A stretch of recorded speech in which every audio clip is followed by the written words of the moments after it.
Hello, friends. Welcome back to the Sioux Coach Cast with Jim Glogowski. I'm your host, Chad Birger. I'm joined today by co-host Sam Dooyema. We're going to talk about the University of Sioux Falls' big win over Minnesota Duluth this past weekend, and then preview the upcoming matchup at Wayne State this coming Saturday. Before we do that, however, I do want to give a quick update to what has happened in the past week. We record this show on Monday mornings, and last Monday afternoon, unfortunately, the University of Sioux Falls community lost a legend. Ken Sid passed away on Monday, October 14th, and he is just a legend in the USF community. He was 73 years old. Sid, known to almost everyone who's been a USF student, athlete for the past 50-plus years. Great guy. I got to know him really well when I was the faculty athletic rep. Spent a lot of hours in Sid's office, but recently, over the past, 6-7 years or so, we've been attending Taco John's Taco Tuesday parties together, and Sid hated pictures. So you can see here in the bottom picture on the left, a group of us is out there, including Coach Glow, and Sid didn't want to be in the picture, so he was kind of trying to duck out behind. You can see his face right over top of Coach Glow's head there. But Sid was just a humble guy, great guy, and USF did a great thing by honoring him at the game on Saturday. They put his golf cart out there with some tribute signs, the clothes that he wore typically to games, his hat, his shoes, and his sunglasses. So wanted to give a quick, few memories of Sid here. Miss you, Sid. Love you, man. Hopefully you're up there having some tacos with Coach Young, and, just a great guy, and Sid will be dearly missed by the USF community. Next, we'll go ahead and recap what happened this past week. So it was homecoming 2024. A couple pictures, guys came back. Old friend of mine, Scott Ebert, Jay Eidsness, guys I coached with on the Harrisburg staff back in, almost 20 years ago now. Got Josh Butler, former player for the Cougars, down here on the bottom. Ricky Quintana, Rocky Rayfelt, former teammate of mine. Sam, go ahead and tell us about the pictures that you have on here. Yeah, brought the family out for homecoming, and my wife's a USF alum, so it's always great to come back to the games. Brought the kiddos out. They had a great time at the game, and I, too, was able to run into a bunch of old teammates at the tailgate. Clint Wilson, Joey Lushak, got to talk to Kicker, Lupkis, Peters, the whole crew. And yeah, it was great to see everybody. It was a great turnout at the tailgate, and hope to keep seeing guys at our next home game here and the Key to City game as well. And your wife actually won an Alumni Achievement Award along with former USF cross-country runner Bobby Brockmuller. So tell us about that. Yeah, Bobby and Jackie were the Alumni Pacesetter Awards. I don't remember the exact details, but for outstanding achievements they've done in their professional fields and under the age of 35. And my wife was fortunate enough to win the award for the work her business is doing for Fearless Physiotherapy. She's a PT by trade and works with a lot of pregnant postpartum women. And so it was kind of fun to honor her on Thursday night, and then honor our athletic nominees on Friday night as well. Yeah, and former Cougar kicker Braden Weeking, who's in the center picture here on the top, was honored. This picture courtesy of the USF Athletic Department. But Braden was inducted into the USF Hall of Fame on Friday night. And so congratulations to Braden and all of the other inductees. Coach, let's go ahead and bring you in real quickly. Homecoming, what was that like for you? How did you deal with everything? You had ticket requests. I'm sure you had lots of former players coming in. What was it like? And don't forget to unmute your mic here, but what was it like for you for the week of homecoming? Yeah, it's a great time. And, it doesn't matter where you're at. I told this to our players on Friday before the game. I've been at different schools and obviously different homecomings, and it doesn't matter where you're at. It doesn't matter. It's such a special time. People have connections to the places they've played. And, the one thing I always say about the portal is you get these guys that have been at 3 or 4 different schools in their careers. Like, where do they go for homecoming? Like, where are you rooted at, right? And the cool part is I was fortunate enough last year. I was part of the Distinguished Alumni Dinner and got to sit with the Holloman family as Trevor Holloman was recognized last year. And then as far as this year, went to the Hall of Fame banquet and got to watch Braden, and that was pretty cool. And not only him, there was there was a couple other inductees, and it was pretty cool to hear the passion and how places make an impact on people. And they always talk about the people they met, the professors they had, the advisors that worked with them, and it's just, it doesn't matter where you're at. Take the logo off the jersey, and people are impacted by these events and these times in their lives, and just remind you why you do what you do. Yeah, kind of a cool deal. So let's go ahead and talk about the game, because obviously homecoming is always kind of capped off by the game. And so the Cougars, Sam, go ahead and take us through the recap for the game. Yeah, USF getting a big win over the best 3-3 team coming into the game in the country in Minnesota Duluth Bulldogs, and USF winning 24-21. USF would start the scoring off with a field goal in the first quarter. Duluth would answer and USF would get a touchdown. Duluth would answer 10-7 at halftime, and really back and forth in that second half. Duluth would get a touchdown. Cougars would answer. And then in the fourth quarter, same thing. Duluth got a touchdown. USF would answer, get us that final score of 24-21, getting their conference record to 5-2, 6-2 overall, staying in the hunt for playoff race, and we're looking forward to breaking it down.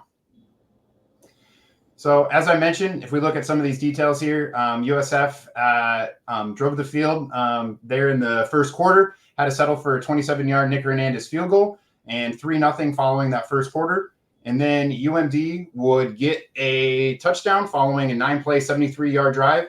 And then there towards the end of the half, USF would have a Cam Dean 7-yard run following a 91-play drive, a 91-yard play drive. That'd be quite the drive there. But to make it 10-7 at halftime. Coach, how are you guys feeling at halftime then? You're up 10-7, had a few missed opportunities. Duluth looked like they got the ball rolling a little bit in the second quarter. How are you guys feeling as a team, thinking about your adjustments, what you're going to make?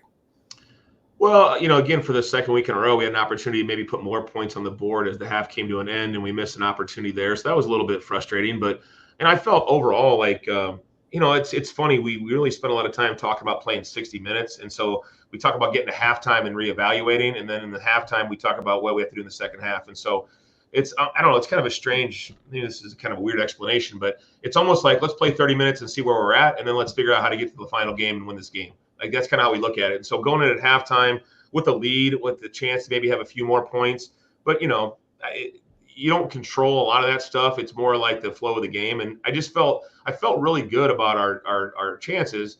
Obviously their starting quarterback didn't play. It changed the dynamic a little bit after the first couple of drives. I think we kind of settled down as far as what they were going to try to do. The most of what they had we practiced against was somewhat similar schematically. I think just the weapon of Kyle Walljasper tucking and running was the one thing we didn't have to deal with as much, but the ball was getting thrown, which was maybe a little bit different than what we had practiced. So I felt good about that. I think offensively, I'll be honest, they did a really nice job of causing us some issues up front. That line stunting, twisting, and all that kind of stuff that they do in the blitzing. It was kind of feast or famine, and we just felt good about getting the right situation. We felt like we could get in some certain personnel groups that would force them to show their hand a little bit. So when you spread them out, they kind of have to show if they're blitz or not. So we talked about, what can we do offensively to get the formations we want to dictate the look we need to get. And, I think our offensive staff did a good job with that.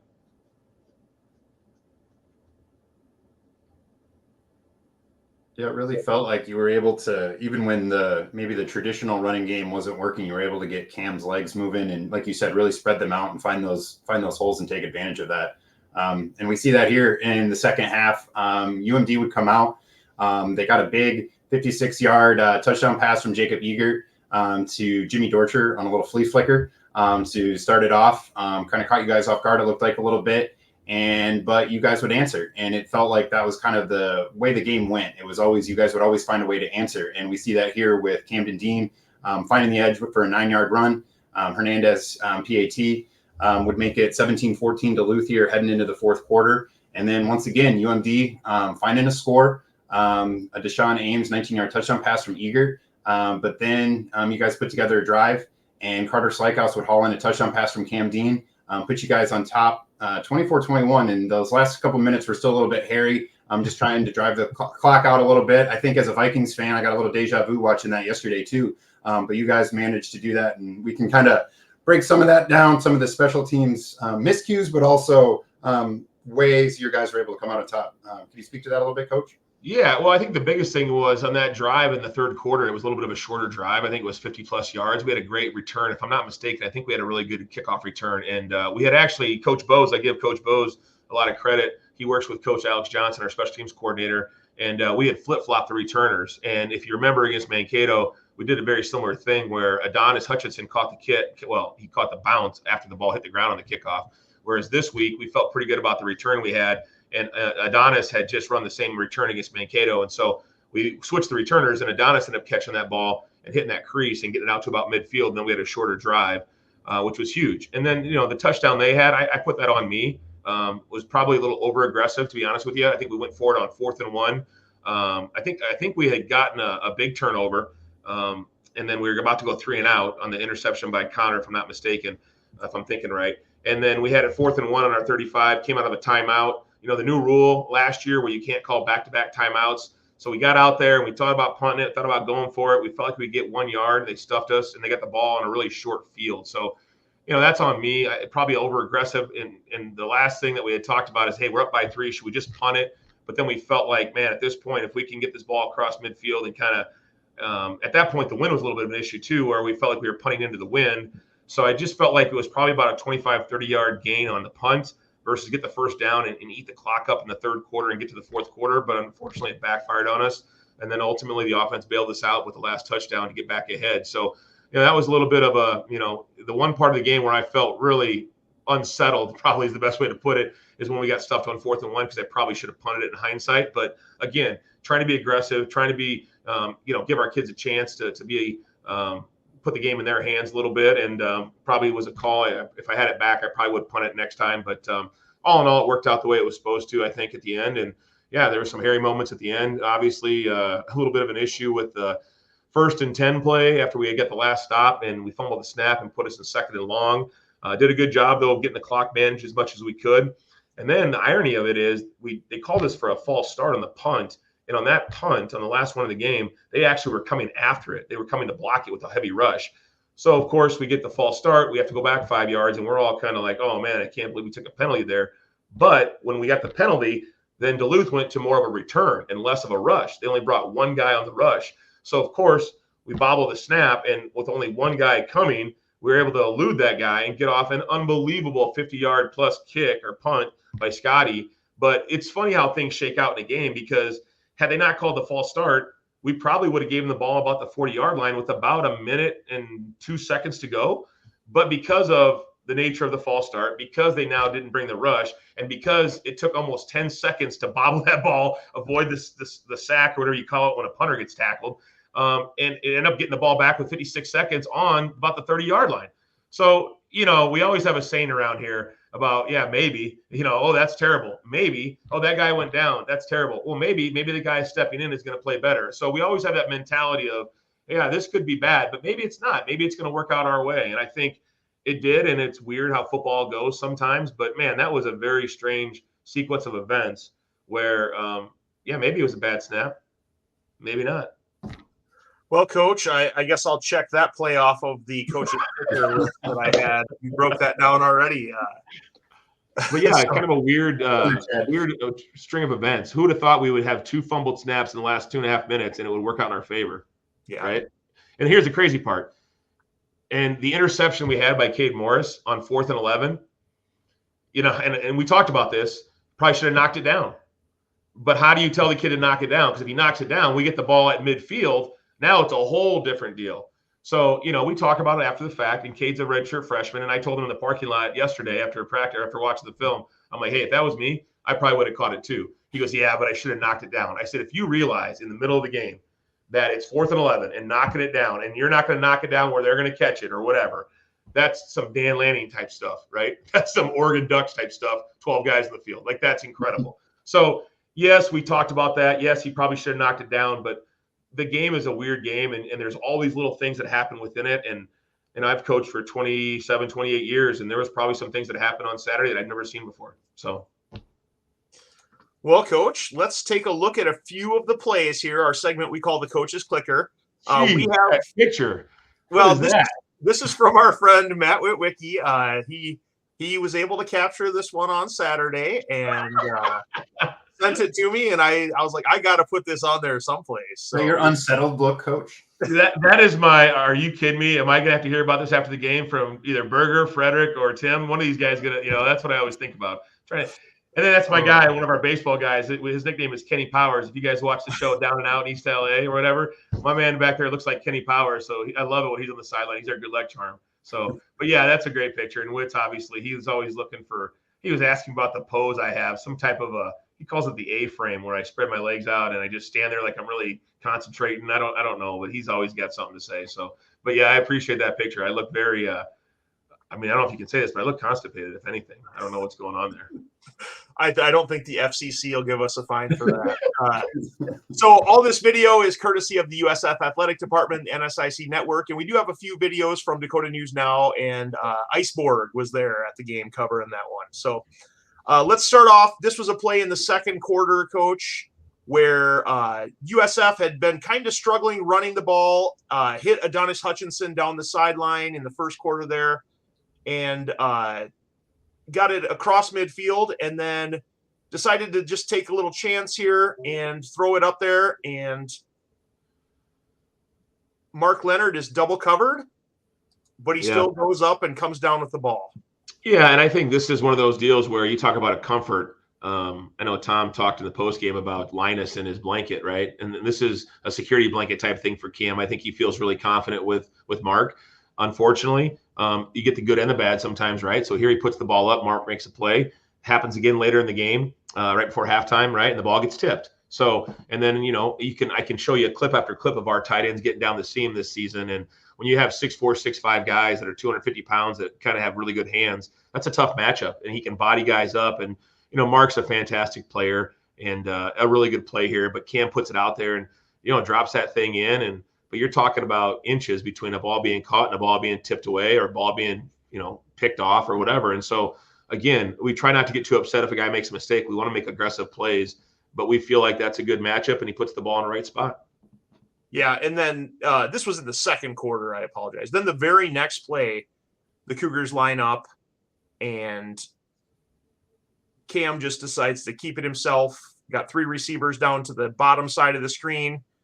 Kind of that RPO action, got the tight end coming back across the formation here, and there's no one out there to block. And Cam said in the postgame show, if once he hits that edge, he's going to score. No one's going to catch him, is what he said. So well, and the crazy part about it is this is the exact same play we ran last year against them, except last year we handed it off, and we call it kind of a waterfall effect. If you look at the perimeter, all 3 of those guys kind of make contact and they block with their head on the right side, and that kind of creates a waterfall effect, 3 guys in a row. And the receiver, or the running back kind of bounces it outside and hits that thing right between the A and the R in Cougars.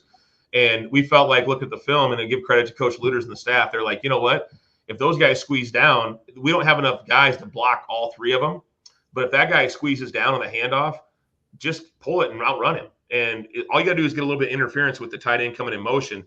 So it's really not designed for anything else other than if Cam sees the DN chase, run him to the pylon and outrun him. I mean, so you want to talk about scheme and all that, you got to have players that can execute it. So we can talk all day long about great calls and great plays and all this stuff, but it's players. Players make plays. And if you have really good players that can take advantage of certain situations, there's no answer for that. There's no scheme to answer that if he's just flat enough down the line and gets to the pylon, because the guy flat out isn't as fast as the quarterback. Now you got to have a quarterback who's fast enough and who has the confidence to pull it, because that's a little bit of a scary read when you pull it knowing one of those guys is unblocked. But, Cam's done that over and over again. And so this has got more to do with just having a really good player than it is anything that's great coaching, other than the fact that they noticed last year that if you pull it, you can just race them to the end zone. And then one of my favorite parts here, Coach, is at the end. I don't know. It's the camera work is really far away. I didn't have a tight shot of this one, but you can see all the linemen and tight ends and everyone up there celebrating with Cam after this touchdown. I mean, the team has really bought into that the last couple of years. Yeah, well, and I give that to you guys, get credit for that. I mean, we talked about that at Minot, and I brought it up to our team. I said, hey, we talked about it on the COOCast. If guys on the outside are noticing this, what's that say to the people watching? What's it say to your teammates? And, we want to be happy for each other. And I do think this team is a lot of fun to be around, because that locker room, and my son is on the team, obviously. So we were talking about it after the game about how excited even guys that didn't play as much as they wanted were excited. Guys want to win. And so when winning's the priority, it's really easy to support your teammates. Chad, I also got to give a shout out quick to all the redshirt freshmen there on the sideline too. I said it in the post game when handing out high fives, and you'll see it in your last clip there. They were bringing the energy, they were cheering along, they got their own little celebration. So it's fun to see those guys involved as well. And like you said, the guys who maybe aren't on the field right now, but will be in the future and supporting their teammates. So it's great to see. It's funny. We talk about that quite a bit. We talk about being sharks and all that kind of stuff. And one of the 6 things about sharks is they got to have their suckerfish, right? The mighty, mighty shark. If you don't have those ugly suckerfishes eating that bacteria off your body as a shark, you might die from bacteria, those little mighty, whatever those things are that get inside a shark. So and you got to elevate the suckerfish. We talk about that because they're the guys that really help you go. And the scout team guys, those guys on the sideline cheering, those guys are our suckerfish. They may not look like a whole lot right now as redshirt freshmen, but as they get older, they grow into sharks. But right now, they're doing all the little things behind the scenes that help you be successful. And cheering on Saturday is just another example of that. So that touchdown was right before the end of it was about a minute left in the first half, and kicked off to Duluth, and then had to kind of hold them here because USF was going to get the second half kickoff. Don't want to give up a cheap score at the end of the half. And so here's the defensive formation. You can see Eggert did a pretty decent job filling in for Wall Jasper, but this one saw the route going across there and just overthrew that guy, and Brendan Holt just happened to be in the right place at the right time on this one. Yeah, he really did. And I will say this, Jacob Eggert's a great kid. He's a good player. He went to high school. I made that comment after the game. He went to high school with my son, so I've watched him play in high school. He's from Mankato East. And he throws the ball well. I think here, in fairness to him, though, this has a lot to do with Isaiah Ward. And I'm not sure we have the end zone shot on this, but the defensive end on top of the screen here, if you watch Isaiah, number 0, he gets off the ball, he kind of stutters, and then he beats their tackle, and he gets his hand up. And if you look at the end zone shot from our coach's camera, he alters his throw a little bit. So he kind of has to pump and hesitate. And so he sees the crossing route coming, and he's trying to put it out in front. But because Isaiah's got his hand there, he has to kind of cock the ball back inside. And, it's a great catch by Brendan Holt. But really a lot of credit goes to Isaiah Ward for forcing that ball and just getting enough of the quarterback's arm to have to change the trajectory, and he has to throw it back inside. Because if you look at it from the end zone camera, the ball is way off target because the ball is affected by the rush. So really good team defense. And again, Isaiah didn't have a single sack on Saturday, but he got about 3 holding calls. And then he did that play. So, I mean, some of that stuff that you don't talk about in the post game necessarily, but was a huge factor making the play here. We'll bring one of those up here in a little bit coming up, Coach. But one of my favorite parts of this is the celebration afterwards. Brendan was so excited after this one. Watch him just beeline to the side. Look at this. Look at a little high step in there. I mean, he was so excited on that one. That was great. And then the guys, of course, all putting the shark fins coming from the sideline and everything. Yeah, they really bought into it, and I don't know what it says about me, but I'm at the 29-yard line just walking away with that constipated look on my face probably. And it's funny, the older I get, and that, a long time ago, the first AD that ever hired me was John Sirianni down at Simpson College. And he talked about a really good head coach hires people around him to fill different personalities and roles on your staff. And he said, as you get older, Jim, you will stop being the jump around, fly around guy, and you're going to need young guys to do that. He goes, you'll end up being more of a stoic type of guy. Now, I don't know if I'm stoic. If you ask the referee on Saturday, I don't think he'd use stoic to describe me. But really, those guys, the staff and all that, we all have our own roles. And, our players are excited to have fun and make plays. Just know there's a discussion happening in the stands there too, Coach, about a possible CFLA-sponsored turnover item. So we're discussing that. And seeing those guys run over got me thinking. I started talking to the guys. I was like, hey, I think we might need to get something in the works here. So, Sammy, there's a lot of discussions are happening. If we're raising money, I'm listening. I'm all ears. All right. Third quarter, Duluth kind of held you guys on the first possession and then went down and scored, as Sam mentioned earlier. And USF responded pretty big time here.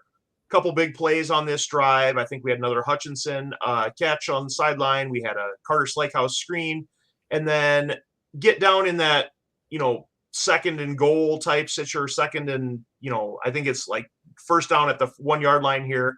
But the Duluth defense was really stuffing the running backs all day. And most success you had was Cam Dean running the football. And so kind of turn them back to that. You can see in this one, you got the tight end and 2 receivers down on the bottom side of the screen. Pull a couple offensive linemen, just run old, kind of counter play right there. And and Cam's able to run it in untouched. Yeah, and again, it goes back to, to me, when people say, well, you didn't run the ball very well. Well, yeah, we did. This quarterback run game is a big part of what we do. And when you're playing a defense like these guys that do as much twisting, stunting, blitzing, it's really hard to accommodate when the quarterback has the ball, because in normal stuff, he hands it off and it's one less threat, I guess. And so this is different than the last play. The last play was a read. This is a design quarterback run. You see the two guys pulling out. I think that's Jerome Jackson, looks like, and Tyler Eukin. So that's a center tackle pull, which you have to have athletic guys. Again, go back to players. You have to have guys who can do this. But look at the key block on top by the tight end. He gets the pin block there. And then it's really important at 76, he's got to put his head on the right side of this kid. So if the kid does run up the field, he can't come across 76. He's got to go around 76, and that makes the play. So if you let it roll here, it's a really good head placement by 76. You see how who am I talking to? You guys should understand that. The whole way. I mean, you probably heard that before, you two guys. Inside, right, Coach? Yeah, he's 76. He makes this block exactly how he has to, because if he puts his head on the other side, Cam gets stuffed. It's a 5-yard gain. It's not a touchdown. So really good job by the center getting around the corner, putting his head in the hole, and then look at the pin blocks on the inside. I mean, it's perfect. It's a perfect block play, and we didn't have many of those because those guys caused a lot of problems. But the stuff that we had that had success hit on the perimeter. We had a lot of hard time running through the inside, obviously, because they were plugging it up. But that's 2 touchdowns. He wasn't touched on, so that's positive. And Coach, I do have I called the Duluth defenders kind of slippery during the game the other day. My analysis, they would let the University of Sioux Falls guys kind of get in position to block them, and then they would kind of slide off of some of those blocks. Yeah. And they just did a great job of making plays. And Trey Dill is their defensive coordinator, and he's been there for a while. He's a good coach. They've got Kurt Wiese. They're very well coached. There's no doubt they're one of the best coach teams that we're going to play. They have a really solid foundation. They have great history. I think he's 100 and some wins and 25 losses or something. I mean, that's incredible. So they know how to win, and you're not going to beat them with trickeration. You got to beat them, be physical, and you got to be able to outplay them. And I thought it may have been 51-49, but we came out on top. Here's another view of that Cam Dean touchdown. This one from our friends at Dakota News Now, Zach Borg on the camera work. Cam just running in untouched on that one. So yeah, and you can see on that clip their defensive line is spitting out of blocks, and they're not a static defense. In other words, they're not just watch the defensive, just to the right of the screen here, the defensive tackle. He spins back out of that block. They're not just going to stay blocked. They do a good job of getting off blocks and chasing the ball, and it's right there. The guy's spinning out. Yeah. And then the camera shot. That's my mom in the stands. How about that? There she is right there, clapping right there. My mother-in-law and my mom. Look at that right there. My mom in the black shades. That's where I get the shades from. Must be from my mom. Coach, I had to put this one on there. I know they're huge fans of the show, so I want to make sure we get some recognition. Yeah, my mom. You got up there. You got Bose's wife. I can't see who else. You got all kinds of people up there. Bose's. That must be the family section right there. That's where all those tickets went. Homecoming brings everybody up. They got the clappers out. Look at that. All right, and then next play we've got here is in the fourth quarter. This one was a touchdown to Carter Slakehouse, and Cam took off. I think it was like an RPO type of thing. Cam could decide, actually told me in the postgame that he was planning on running with it, and he kind of slipped and lost his footing a little bit. And then he saw Carter coming across the middle wide open and just flicked it out there to him, and Carter was able to score. Yeah, it's a nice heads-up job, and it's interesting because on that end zone, I think it was the first drive of the game, we had a kind of a similar type of play where Mark bolted to the corner of the end zone. He was wide open, and the guy just tipped the football. But it was, again, another RPO where Cam saw it, and he's wide open. And so, we talk about having the ability to see the ball down the field while you're still scrambling. But, there's a really good chance we could have scored a touchdown on the first drive of the game. It's not selling for a field goal as well. And here's that same play just from the high angle view.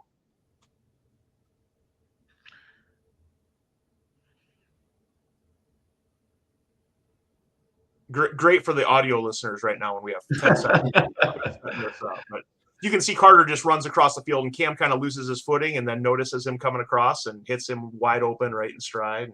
Well, the crazy part is, like, you see 3 defenders attack Cam because the presence around the football, right? So now you're saying, okay, this guy's a threat. You must go defend him, and they come off the shallow drag. But you see both backers trigger right there.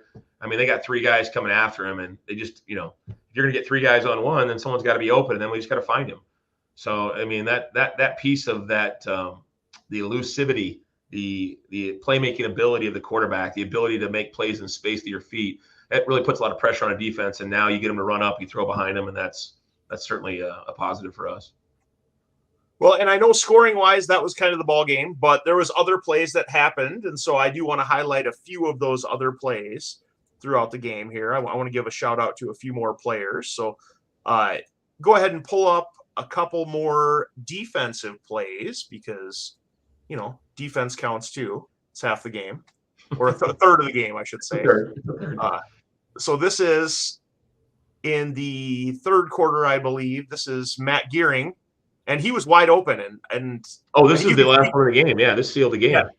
You can see Eggert, as soon as he throws it, he kind of puts his hands up on his head like, oh no, because Gearing was wide open and he hit him. Yeah, right in the and I don't know if it was miscommunication. You got to attribute some of that to a guy getting his first college start, right? And obviously that's a tough situation to be in. And again, here's the crazy thing. Like, we spent a lot of time practicing what he just did right there. The game's over. Nothing drives me crazier as a coach when a guy keeps returning the ball and the game's over and you risk fumbling the ball back. I know it doesn't happen very often, but you talk about the little things. These would be the kind of things that we talk about this year that we probably never got to last year because of our inexperience and our lack of just knowledge and all that. And so now this year, the ability to say, wait a minute, this game's over, get down, it's over, kneel it out. Or, for example, if you're up by 4 and you're going to score a touchdown, or you're up by 3 and you're going to score a touchdown, just kneel down. Don't score the touchdown. Just call the game after the first down. You happened in the Super Bowl a couple years ago. And just those type of end-of-game situations that we spend time on now that we didn't get a chance to last year, I think that's had a big impact on our ability to move forward as a program this year. Here was the play that was in the third quarter, Coach. This is the Aldrich interception, Connor Aldrich. And this was heck of a play right here. A little bit of buffering by the stream, John Hart, if you're watching.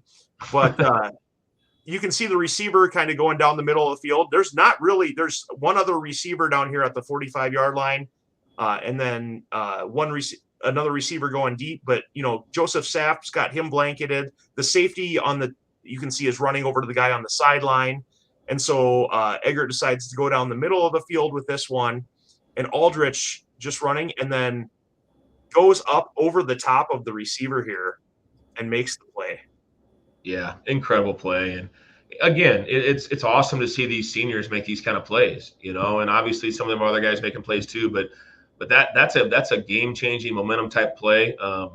The crazy part is that if you watch that play, the secondary, that's exactly how we practiced it all week long. And we're going to have a very similar challenge this week with the vertical passing game, but we kind of said, you know what, if you want to find 84, go ahead. He's the freshman wide receiver, but you're not gonna throw deep to 18 or 11. Those are their two guys. And I think as a young quarterback, if he watches the film, he's got his check down over there on the 45-yard line wide open. But we kind of made a commitment to say we're not going to get beat over the top, and that'll be something we have to do again this week. But the one chance they got over the top on us was the flea flicker. And if you watch that play back, it was an unbelievable play by them because both those receivers were wide open, and they both did a heck of a job of selling the block and then taking off. They got us. They fooled us. But for the most part, I was pleased with our defending the deep ball. The one early one they had, the kid dropped. He got behind Maloa, but they ran a post route on the bottom of the field, and the guy released outside. So, there's some of those things that were like, if you can make that play, you're going to make that play. And then this is the other interception that you guys had. This one, you had the 3-point lead in the fourth quarter. Defensively, you've got 3 guys rushing, and then everyone else is playing this, 10 to 12-yard linebacker drop, and then your safeties are about 20 yards off the ball, kind of that prevent type defense. Yeah, and we're, usually you say prevent prevents a win, but it's 4th and long here. And so what we were saying is you can have anything you want up to 15 yards, but we're going to tackle it because at this point in the game, they just can't get behind you, and it's 4th down.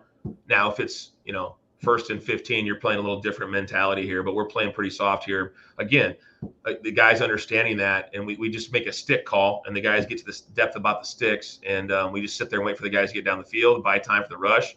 Great job again. Isaiah Ward gets a holding call on this. He beats the tackle, which is really impressive. That was their left tackle, who was a good player for him, and Does a great job of swatting hands down. He's been a very nice addition to us, man. He's been a nice job pass rushing, and it just gave us a little something off the edge. And then, again, I think this is Cade Morris with the interception on 4th down. Yeah, let's go ahead and point out. So number 0, there's three USF defenders here rushing the passer. The one at the bottom side of the screen, right on the Cougar's arm, Cougar's shoulder right now. If you watch him, that's Isaiah.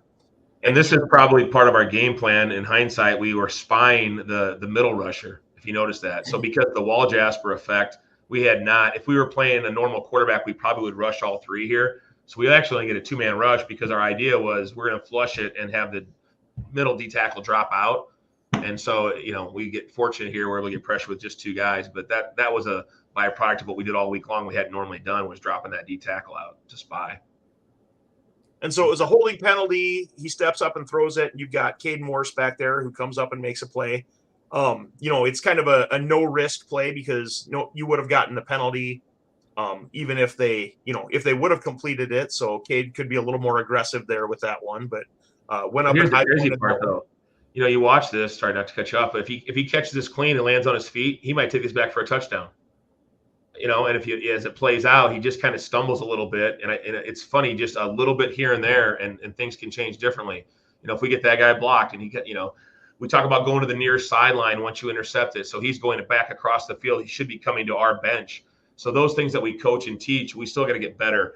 But give the kid credit; he's a redshirt freshman. He and Garrett are freshmen and sophomores. They played nearly every snap at safety. So not only did they do a good job on Saturday, I think the future's bright with those 2 guys back there. And Coach, I think you're not giving the offensive line enough credit here. Offensive linemen can make tackles on those ones. Well, I don't want to assume anything. Let's assume it'll be challenging for them to make the tackle.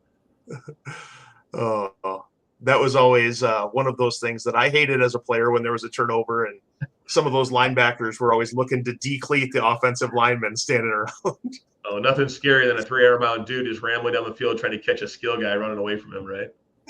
It's going to end in comedy. All right. And then this is the play. The camera work was a little bit shaky on this one, but this is the play you talked about earlier, that punt with 1:06 left on the clock. This is after the false start that the Cougars had. And so you mentioned they brought pressure on the first attempt, and then you guys got called, and they kind of backed off on this one a little bit. And they're doubling. If you look at that, they're double teaming our end guys. They actually take Ray and put him over the porta potty over there. I'm not sure if he still came out yet, but Ray gets pushed into the left sideline over here, by the 4th down marker. You can't even see him. I don't know if he's a ball boy or if he's over there in the porta potty, but on the 20-yard line on the top side. Yeah, he's getting the business over there. It reminds me of one of those Saturday Night Live skits. 33 White, giving him the business, over there. He's just getting the business. So anyways, they're double teaming these guys, and they have 1 guy. And it's just – and those 3 guys blocking for the punter would be guys – that are not the most skilled guys. Those are offensive linemen in the protection scheme. So, again, he slips down, his knee hits the turf. Man, you're talking about a different outcome, right? And so it's not lost on me that there's some fortune here and there. And but that piece, kicking the ball, is not luck. I mean, that's a kid who's got the ability and made a play. And he comes over on the sideline and just said, "I'm really sorry, Coach." I go, "It's all right, Scotty. We'll move on." At that point, I was like, okay, where's the ball? How much time's left? And it took almost 10 seconds off the clock. And he got off a 51-yard punt. I mean, just spectacular by a true freshman right there. So excellent. Well, let's go ahead and go back and talk about some of the statistics from the game on Saturday. So, Sam, you want to lead us through the stats here? Yeah, absolutely. So really evenly played game, kind of as we expected and talked last week. And the stats reflect that. Total yards, 380 for UMD, 371 for USF. Same thing with the passing yards, 253 for the Bulldogs, 239 for the Coup. Rushing yards, 127 and 132. Penalty yards, 8 that were accepted. I knew there was numerous others, especially on that one drive we talked about with the interception, with all the holding calls. Really props to the D-line for getting some pressure. I wanted to make sure we got a shout out for them. Coach mentioned it, but you guys did a really great job getting pressure from your front 4, and that was really impressive all day. Only 5 on the Coup. Coach, I know there was some questionable ones early on. We're not going to get you in trouble here. That was another discussion we had in the stands, but overall, really clean game, and I think that really plays out. I think you guys have really cut down on those things, and your stats reflect it. First downs, 22-19. Third downs, going 4 for 12. Fourth downs, talk about that over aggression.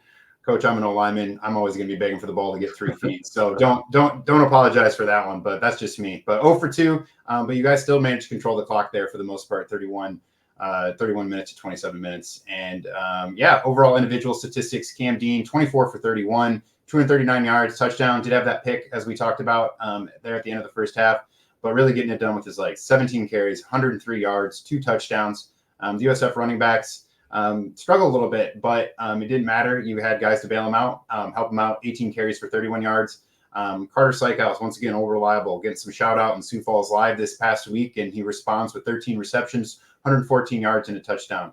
Nice job for Carter there. Adonis Hutchinson, 4 receptions for 40 yards.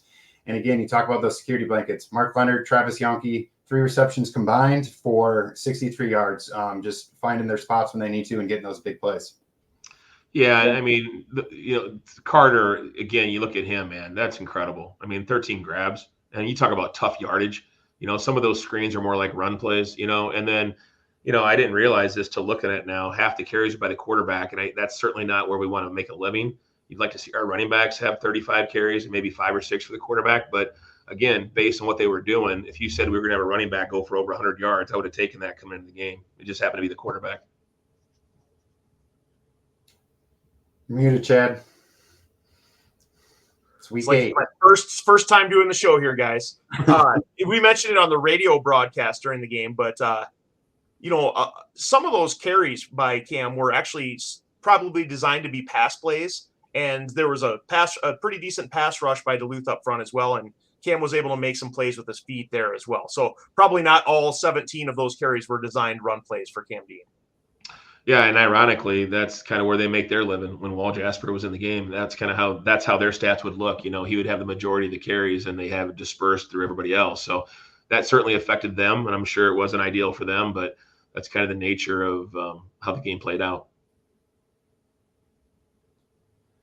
Take a look at defense here. We talk a lot about some of those big plays, and there was numerous of them on Saturday. But leading tacklers, Joseph Sapp leading the way with 5, but then we had a bunch of guys there. Great team defense. Brendan Holt, Connor Aldridge, Garrett Hoffman, Maloa Wells, Andy Henson all had 4. Matt Guerin, Cade Morse getting on there. Like I said, making a living in the backfield, some tackles for loss. Alex Maxim had 2. Preston Yonke, Brady Crawford, Joseph Sapp, Cole Campbell all getting in there. Sacks by Alex Maxim, Preston Yonke, Brady Crawford, 3 big sacks. And again, those 4 picks really making a guy making his first start, making him feel uncomfortable. And we shouted them out. But Matt Guerin, Cade Morris, Brendan Holt, and Connor Aldridge all coming down with picks on Saturday, really to lead the way on defense. And maybe a little bit of an unsung hero is probably Alex Maxim. He had he had a huge 4th down stop. He had a big sack. He's a really good football player. He's a redshirt sophomore that played last year as a redshirt freshman. He's really coming along, and he's got the potential to be a really dominant defensive lineman in this league. But all those guys up front, but I thought, he did a really nice job of making some really good plays and was lined up on their All-American tight end most of the day. And so I thought he held his own really well. And Coach, I wanted to point out, we sat through all the games last year, and we were a little bit frustrated with the lack of pressure and the lack of amount of time last season that the Cougars were in the opponent's backfield. But this year, we're putting up these tackle for loss and sack numbers every single game so far in the season, and you can see that you guys really have improved on the defensive front this season. Yeah, and we got a long way to go. I look at statistically speaking, for whatever that's worth, but we're not a dominant defense right now. But I felt like last year, if we'd just been in the middle of the pack defensively, we probably would have won 3 or 4 more games. And I think what you're seeing now is we're playing well enough defensively to give ourselves a chance, and offensively, we're playing well enough to give ourselves a chance. We're not blowing anybody out. We're not that explosive. We're not going 50-10 and all that kind of stuff. But we're playing well enough to keep us in the game, which allows our offense to work through some things and not have to be on point. Whereas last year, it just felt like offensively, if we were on point every single game, we were going to struggle to win. So, yeah, we got a long way to go. We have a lot of young kids still. The core of our defense, there's 6 or 7 guys right in the middle of the defense that are all freshmen and sophomores. But, we got to keep developing and getting better. And even for our seniors, we got 3 more games. We've got to continue to work to get better, and then we'll see where we're at in November. Yeah, you talk about that, Coach, and it's fun. So as you got to meet Josiah now these last few weeks, my little 2-year-old guy, this is our thing. We got to get down to the field at the end of the game, and there's a minute left, and it's getting a little hairy there.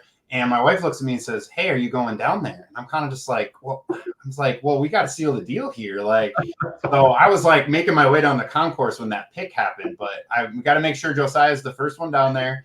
He's got to give everybody a high five. He got a high five from the officials last week. He didn't get them this week, and I think that's probably okay. And so that worked out.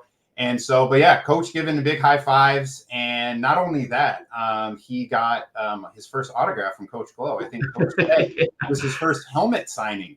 And so Coach was giving out autographs, and Josiah needed one too. And he's been telling me all weekend about Coach Glow signed his helmet. My family stopped by, and he had to share it with them. And I just got to give a shout out to your guys too, Coach. They've really taken to, like I said, I've told it to these guys. I don't think I did this to little kids that I saw on the field when I was playing. So I appreciate them making time for a 2-year-old.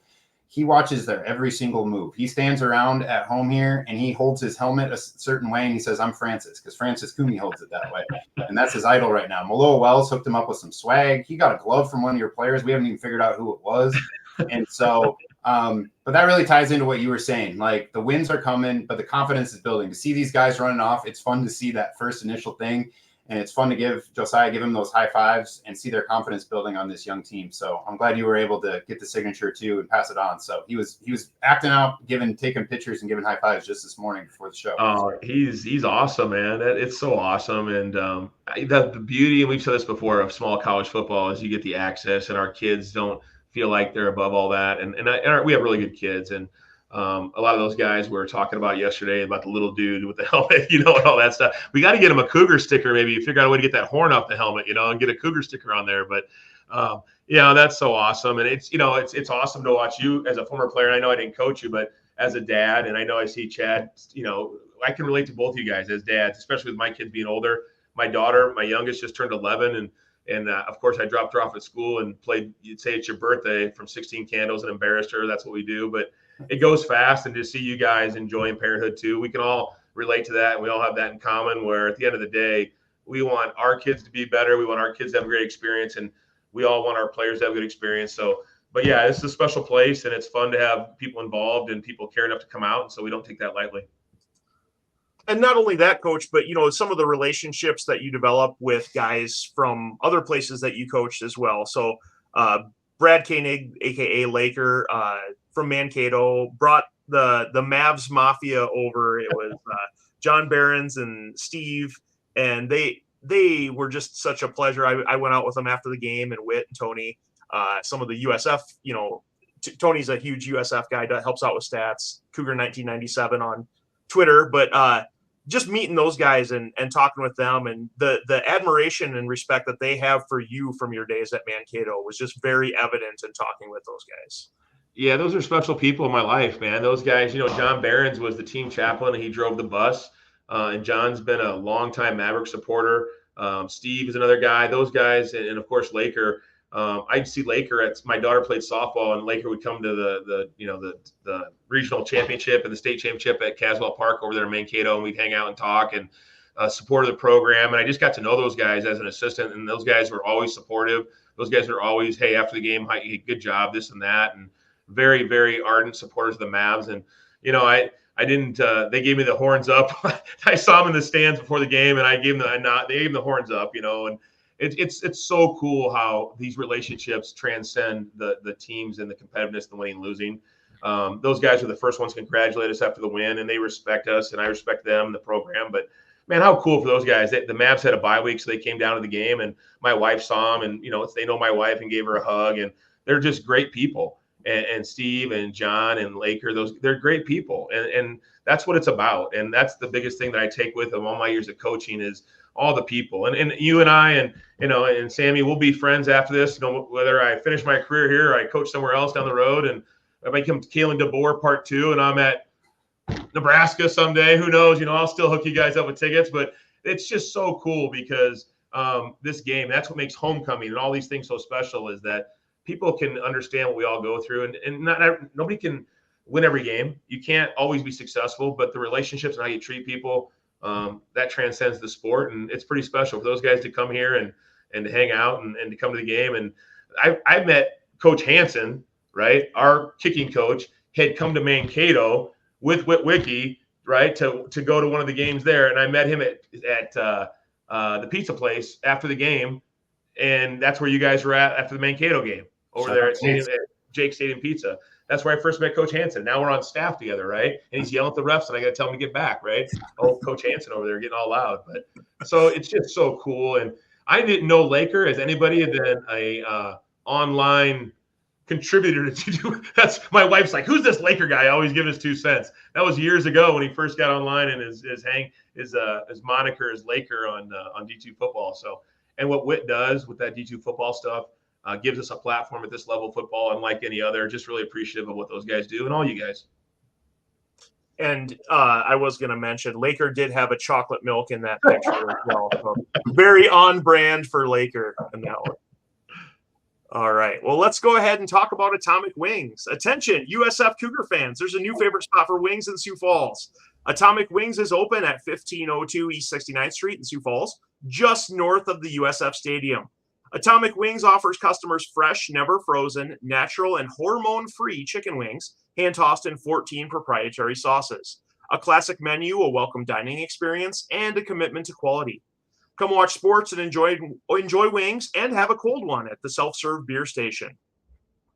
The menu includes traditional wings, boneless wings, chicken tenders, sandwiches, flatbreads, and salads. Also choose from waffle fries, onion rings, mac and cheese, jalapeno poppers, mozzarella sticks, tater tots, or sweet potato fries as a side.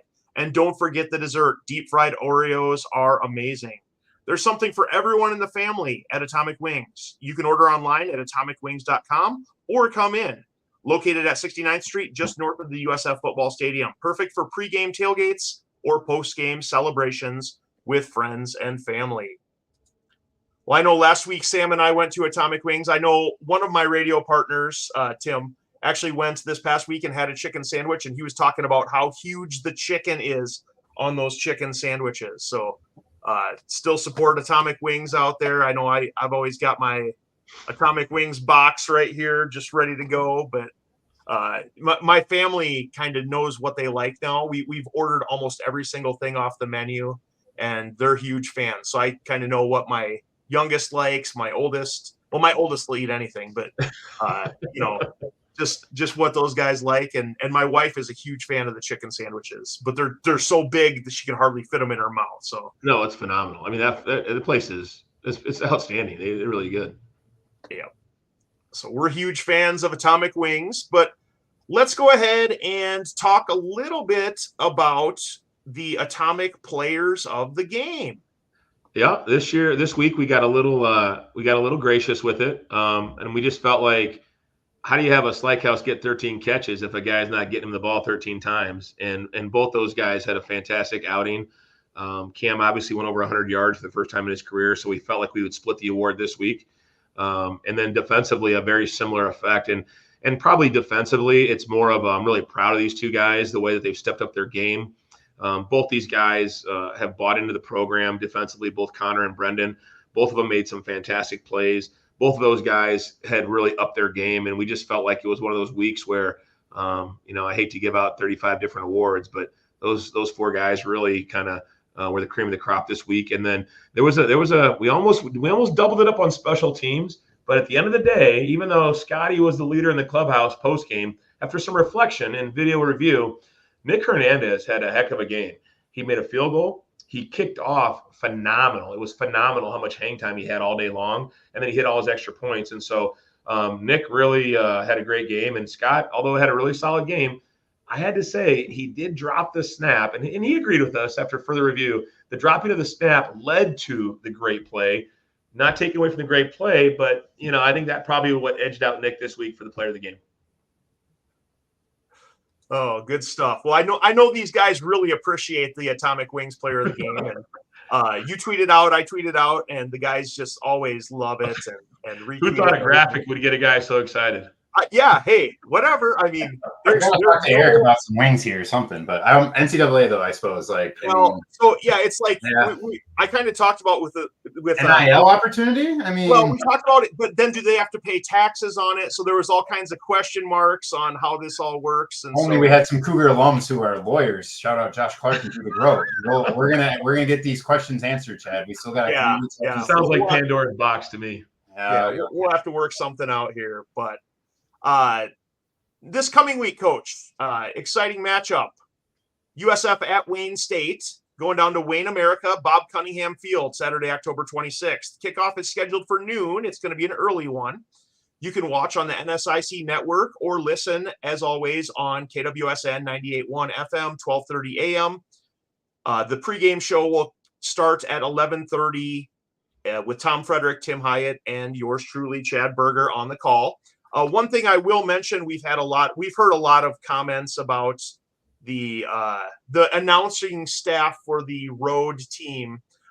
Go ahead and pull it up on the NSIC network if you want, and just press mute on your television, and then go to kwsn.com on your phone or whatever, and you might have to pause a little bit on the video to have the audio catch up to you. But you can click the listen live on kwsn.com, and it's about a 30-second delay from the actual video, and then you can listen to Tom and Tim call the action as opposed to the opposing team's radio announcers. That's a pro tip from Chad Birger. Nice. I like that. Yeah. So I do hear a lot of people complain about the homer announcers for the opposing team, and just press mute. I mean, don't listen to them. Listen to Tom and Tim. We're very blessed. Tom and Tim are the best. Absolutely. So as we mentioned, down at Wayne, Saturday, Wayne is coming into the game with a 6-1 record on the season, 5-1 in the NSIC. They've had wins against everyone on the schedule, except for they dropped one at home against Mankato in week 2. It was game 3 in week 2, I believe, or something like that. However, it worked out.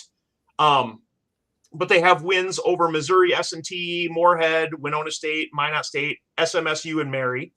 Logan Masters is in his 3rd season as head coach of the Wildcats and has a 17-5 record, including the only 2 wins in program history over the University of Sioux Falls. What to expect for the game on Saturday? Well, they're a very balanced team. 172 yards rushing per game, 180 yards passing per game.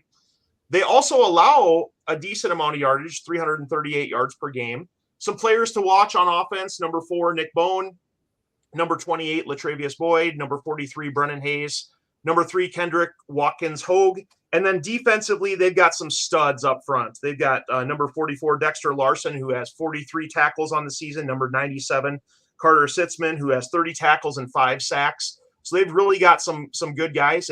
And the thing that impresses me about Wayne is there are a lot of local kids. There are a lot of Nebraska, South Dakota, Iowa kids on their roster. Coach, what's kind of your breakdown of Wayne State for this Saturday? Yeah, it's interesting. A few years ago, they really flipped the script there. And I think Logan was a big part of that. I think he was there maybe as an assistant, took over as a head coach. Colin Prosser, their offensive coordinator, he was actually the ball boy at the University of South Dakota in Vermillion when I was a player. His dad was the town dentist. And so I've known the Prosser family for a really long time. I've known Logan for a long time. He's from Storm Lake, Iowa originally. Was an amazing receiver there. And of course, Scott McLaughlin, whose father was the head coach at Wayne. I've known Scott for a long time, and his dad, of course, was the former head coach and a Nebraska legend, high school coaching legend. So they do a great job recruiting the state. They've got a lot of local kids, like you said. They've done a really nice job of developing their players. They understand their location. They understand how to recruit. And they've really done a really excellent job of getting their program to a point where I think it's maybe the best start they've had in years at 6-1. So, we got our hands full. There's no doubt about it. Have played them multiple times. Matter of fact, played them in Mankato twice one year in the regular season. They beat us, and then we got them in the playoffs. They're a team that's really been on the verge of exploding onto the national scene. And this year, they're off to a great start. They gave Mankato everything they could handle and then some. End up having the ball with a chance to win the game. Got stopped. Mankato scored to win the game. So we know what kind of team Mankato is, and no doubt it's a challenge. And it's crazy. I see that week 9 on the top of that ledger there. It's hard to believe we're into week 9 already. Of course, we've got a bye week after this. So there's no excuses. All hands on deck. We're going to drive down the morning of, get on the bus, go down to Wayne, 12 o'clock kickoff. Shoot, probably back here by 5 o'clock, So one of those deals where old school, get after it, go be physical. Their quarterback has been a really good football player for a really long time. Kind of a mix between Wall Jasper and the Mankato quarterback, kind of built like the Mankato quarterback, but runs like Wall Jasper, but also can throw the ball. So very similar maybe to Bemidji's guy. So at running back, I know Travius Boyd is a dynamic speed guy. He's got great speed. And then they've had another kid, Dawson Forgy, who number 22. I think he's been banged up. But at linebacker, they've got a local kid, Alex Kowalczyk as well from O'Gorman. I think he's a little bit banged up. But Dexter Larson is a kid that we recruited him at Mankato. He's not the tallest guy in the world, but he's probably one of the best playmakers in the entire league. Preseason All-American, all that kind of stuff, as well as Alex was. And then they've got, actually interesting, their starting center was here. I never really met him in terms of, he was already a transfer portal guy, but he transferred to Wayne. He's from O'Gorman. But their starting center actually was the starting center here at Sioux Falls. Go figure. The year before I got here, had one conversation with him, and then he ended up going to transfer to Wayne with some of his friends down there, which is fine. But so yeah, there's some kind of unique connections there, and we'll have our hands full. There's no doubt. We both know what's at stake. We understand where we're at in the league. We've got to probably win out to get any aspirations at all continuing our season. So we're now at that point in the season. We start talking about those things from a standpoint of, I just be honest with the kids. Hey, if you want to keep on playing, you got to win out. So that's it. Now, how do we do that? We stay back, go back to the basics every week. We have to do this, this, and this. If we do this really well, we got a chance to be where we want to be at 5 o'clock on Saturday. Well, Coach, we're looking forward to the game this weekend. I'm going to head down. Make sure to tune in. If you're not able to make it, tune in on KWSN. Listen to Tom, Tim, and I. Tom and Tim will call the action. I'll kind of give updates at halftime and post-game and get ready to kind of rock and roll. So looking forward to it, Coach. Any last comments here about the game on Saturday? No, just a great homecoming victory, obviously. Great to be 6-2. 3 games to go. The bye week's kind of squished in the middle.